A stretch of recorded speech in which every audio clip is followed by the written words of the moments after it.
I'd like to call this meeting to order. Roll call and certification by the clerk. Mrs. Pastelli? Here. Mrs. Billings? Here. Mr. Sirianni? Yeah. Dr. Stelli, we're trying to get on the phone, and Mr. Pallone. Here. And I hereby certify that this meeting has been published in the newspapers in accordance with the Open Public Meetings Act and posted as required by law. Okay, tonight we have 4 items on the agenda. We have the 2016 audit report with Mr. Allison, master plan and zoning ordinance review with Director Hayes and Mr. Turner, handicap parking Ocean Avenue with Mr. Hayes and Director Roebuck, and finally review the regular meeting agenda. So first we'll start with Mr. Allison with the 2016 audit report. Okay, thank you everyone for having me here today. We complete our audit on June 16th. I think there's a handout of a short synopsis of what I'm going to go over. And let's go over what we have here, the financial highlights. The independent report of the auditor is on pages 1 to 3 of the main report. There are 2 different opinions, as there are every year.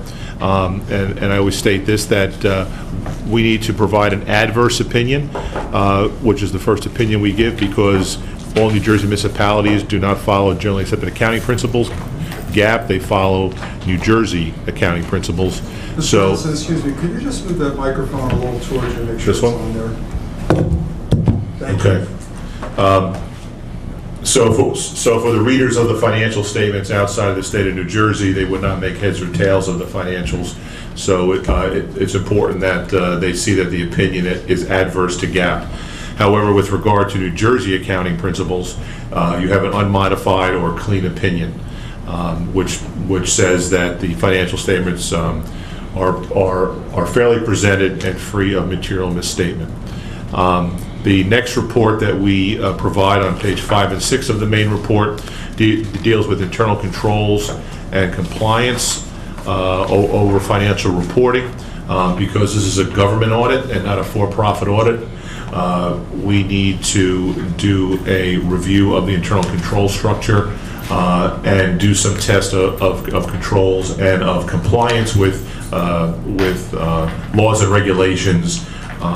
For instance, things like bid contracts that the state may have, and federal and state taxes would be a couple of things that we look at. Payroll taxes. If this was a for-profit company, we would not be required to do that, but because it's a government audit, we do have to do some work in that area. We are not obligated to provide an opinion on that, so we don't provide an opinion. However, if anything had come to our attention, we would be communicating to you in the report.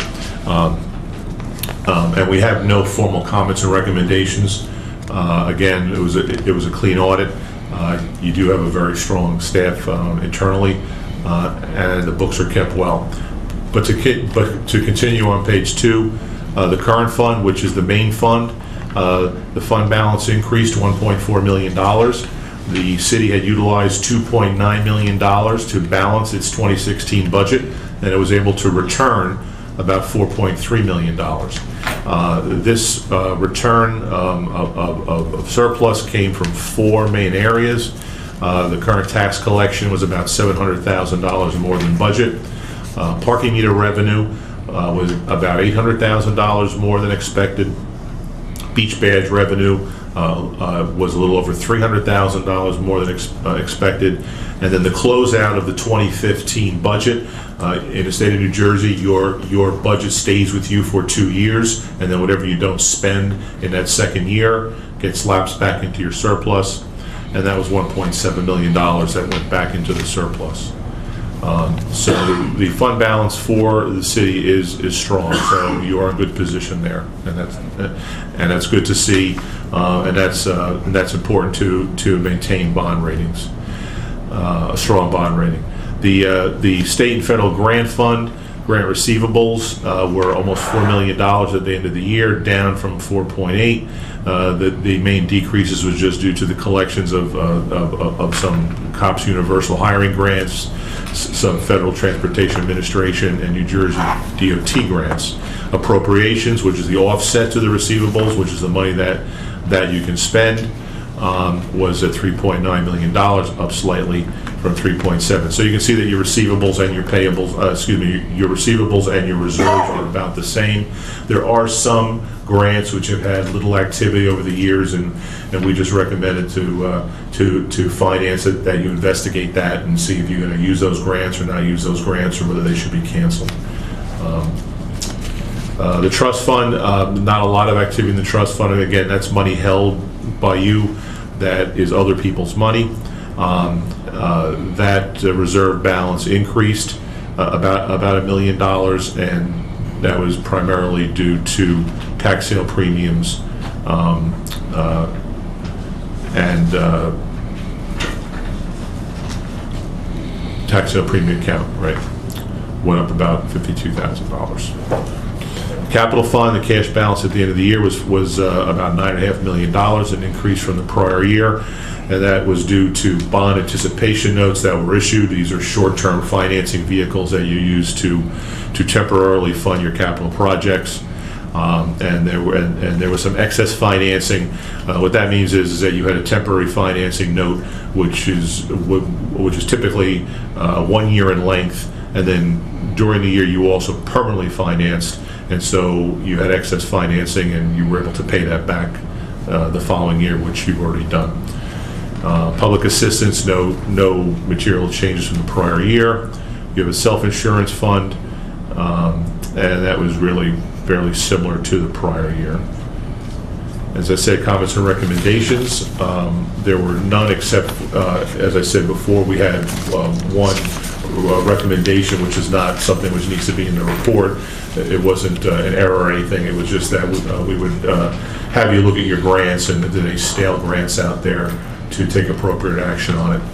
The only other thing I'd like to point out is, I think we talked about this last year, and you'll find this on pages 42 and 48 of the main audit report.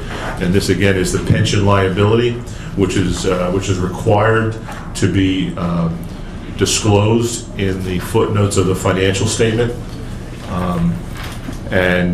This year, the actuaries, which they will do every year, they have a new actuary report, and their assumptions have gone toward the negative, I'll say, in that last year, the amount allocated to the city of Long Branch for the public employees retirement system liability was $29 million. That has grown to almost $41 million. That's on page 42. On page 48, which is the police and firemen's retirement system, last year the actuaries had calculated the liability of the city to be $56 million. Now it is almost $66 million. So what happened there? There's mainly three drivers to this.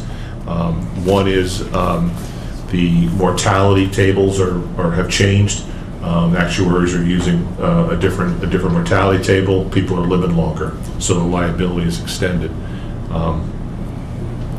The other is the discount rate that they use when they use present value of future liabilities.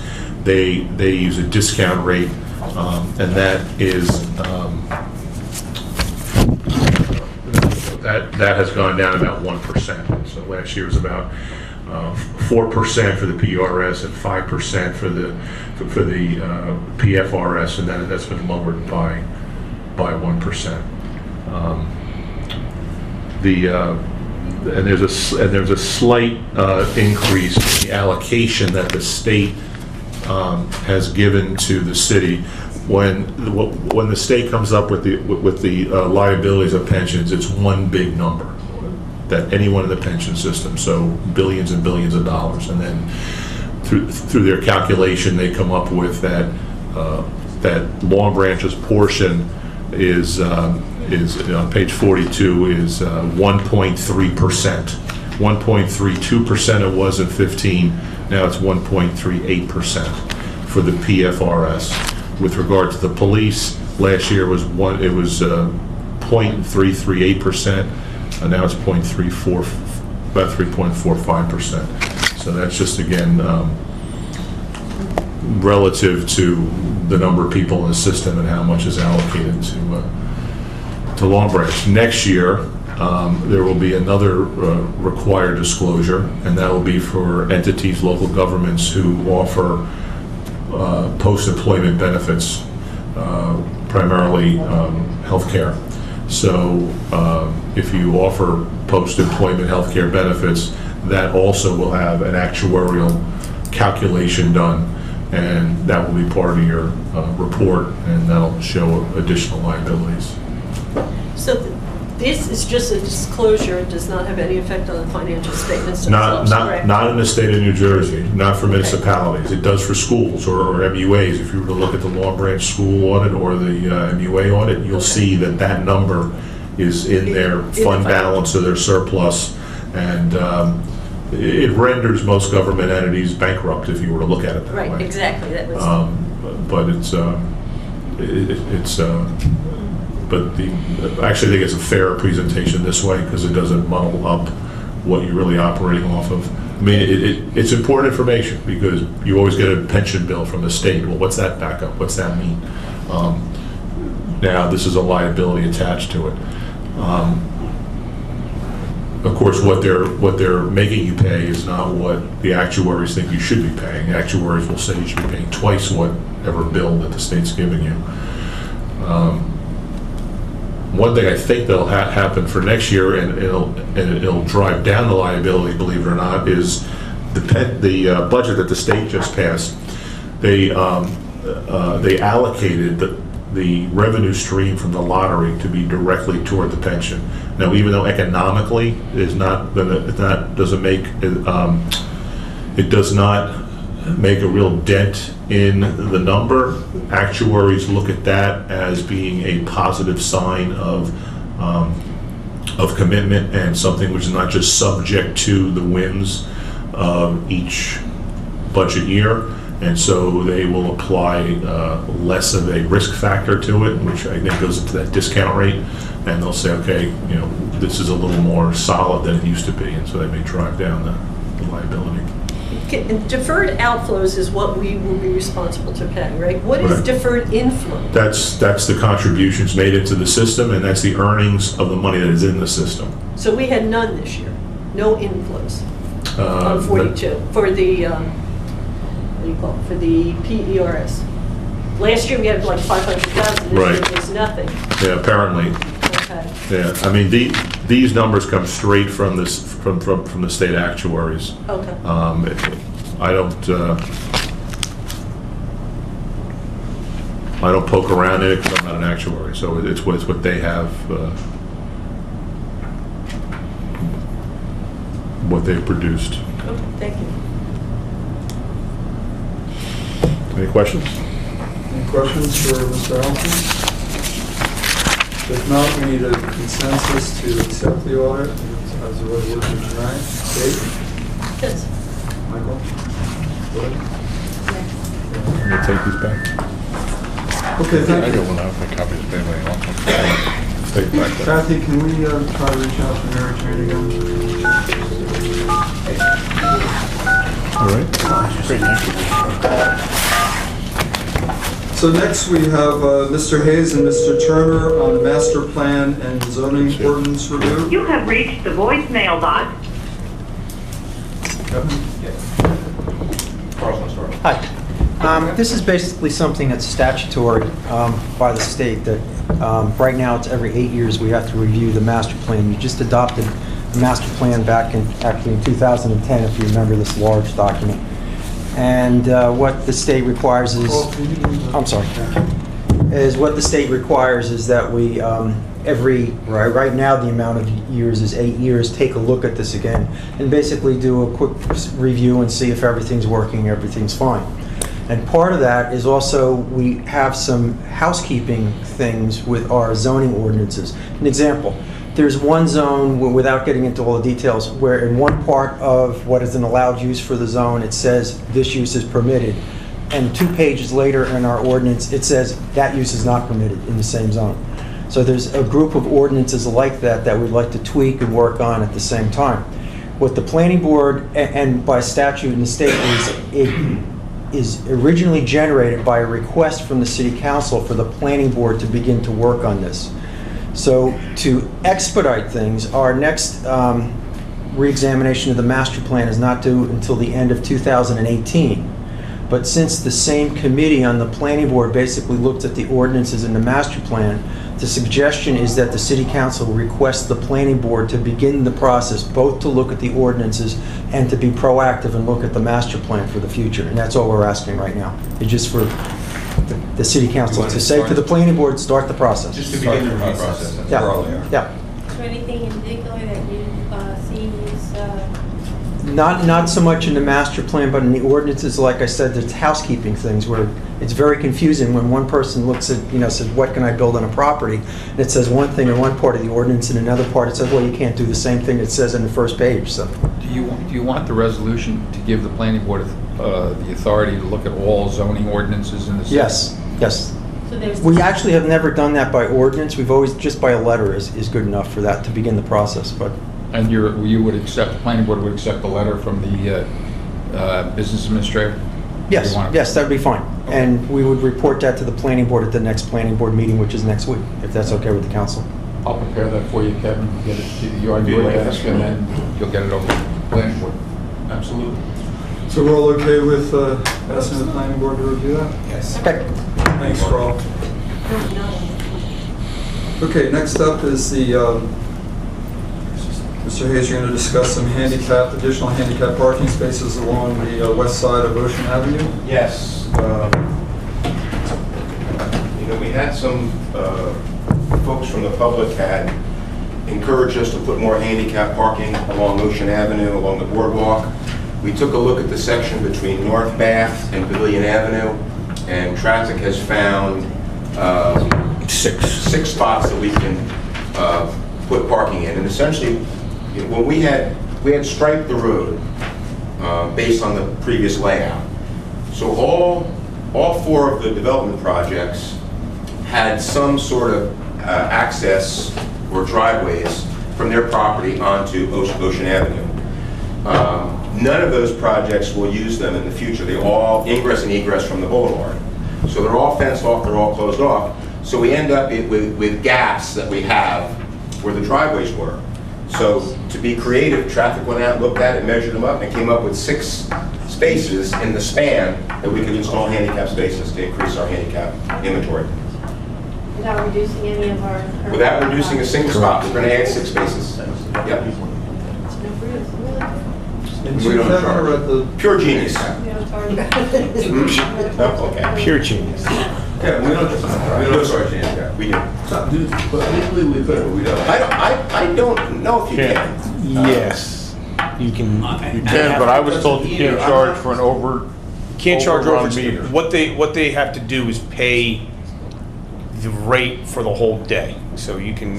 So if you can only park there for 2 hours or something, you can pay the 2 hours. The only reason I'm asking. And then they're good for 24 hours. A guy asked me, he was complaining about having to pay for parking. He says, you don't charge for handicap. I said, no, we don't. And he said, why? They're still using parking. And I was just like, I don't think because we it's a enforce it on handicap. We As a don't. policy, we don't enforce it on handicap spaces. yeah, that's what Yeah, we don't enforce it. Good. So there's We could, but 2 we at don't. North Bath where the ramp is that, am I correct? The closest ones to North Bath are right over here where the old Cabana Club was. So the North Bath Comfort Station is right over here. And there's handicap access to the boardwalk on each, wherever those parking places are, or not? Well, there is, I think 4 handicap ramps for the whole boardwalk, or 5. So they're spread out pretty far away. But you can get to the boardwalk, and from the boardwalk you could go north or south to any of the accesses you wanted. Okay, but I mean, they can get onto the boardwalk. We have ramps there, not just steps. We have ramps in some areas, steps in some areas. They're spread out. Okay. It's a linear distance. Okay. But in our opinion, it's better than a sharp stick in the eye at this point. Absolutely. Is there a possibility of putting in wording cement ramps there, Joe? Yeah, we're looking at doing that in a couple of different spots. And the contractor that's doing the Bollard project is giving us pricing. We're looking to do one between Brighton and West End we talked about, and we'll probably look to do something over here, try to increase that number. It all depends on the drop, because you can only have 1 foot of pitch for every foot of length, so it's a 1 on 12. So if you've got to get 5 feet and then you need something that's 10 feet long. So we have to work it out in the right spot, but we're looking at it. And shooting is now. Okay, so again, that's on for introduction tonight, so that we can utilize part We of figured it was this. pretty benign, so we asked you to introduce it if that's okay. Kate? But it's fine. Michael? It's a Joe? no-brainer. Okay, great. Thank you, Joe. You're welcome. Great job. Jay, great presentation. by the way. Good job, Jay. Okay, and finally, we have a review of the regular agenda. Anyone have any questions? Kate, Michael, Joy? No. 61 page. If not, I need a motion to close the public portion of this meeting. So move. Second. All in favor? Aye. Any opposed? I need a motion to adopt a resolution to go into executive session for the following items. Contract negotiation for contract negotiation for Pier Village 3 with Mr. Beckelman and Mr. McMahon. I need a motion. So moved. Second. Roll call. Mrs. Pastelli? Yes. Mrs. Billings? Yes. Dr. Siriani? Oh, Dr. Siriani. Mr. Siriani? Yes. Mr. Pallone? Yes.